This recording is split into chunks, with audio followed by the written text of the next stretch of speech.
নমস্কার, আজকে আমি মালপোয়া বানিয়ে দেখাচ্ছি। চলুন দেখে নিই কী কী লাগছে। এই দেখুন, আটা নিয়েছি 2 বাটি, মেজারমেন্টে দেখুন কাঁচের বাটি 2 বাটি আটা নিয়েছি, আর 1 বাটি সুজি নিয়েছি।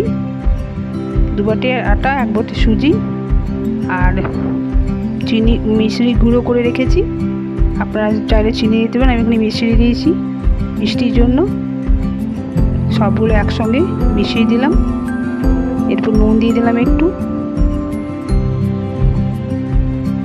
আর পানমৌরি দিয়েছি 2 চামচ পানমৌরি। দুধ দিলাম 1 গ্লাস। আপনারা চাইলে শুধু দুধেরও করতে পারেন, কিংবা একটু জল মিশিয়ে করতে পারেন, কিংবা শুধু জলেও করতে পারেন, যেটা আপনাদের ইচ্ছে। কিন্তু শুধু দুধের হলে ভালো হয়। এর মধ্যে ড্রাই ফ্রুট দিয়ে দেবেন, কাজু কিশমিশ টুকরো করে, আর এলাচ গুঁড়ো 1 চামচ এলাচ গুঁড়ো দিয়ে ভালো করে মিক্স করে নেবেন। এই দেখুন, ভালো করে মিক্স করে নিতে হবে, তবে মালপোয়াগুলো ভালো সুন্দর ফুলবে।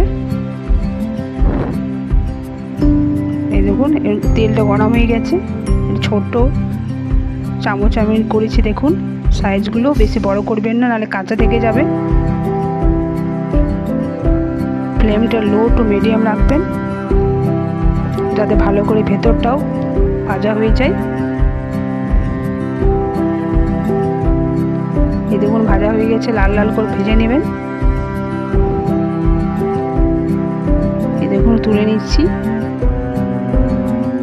এটা আমাদের গোপালের ভোগ লাগবে।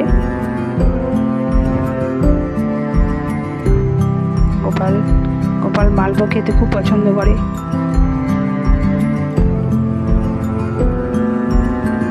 এই দেখুন, হয়ে গেছে ভাজা।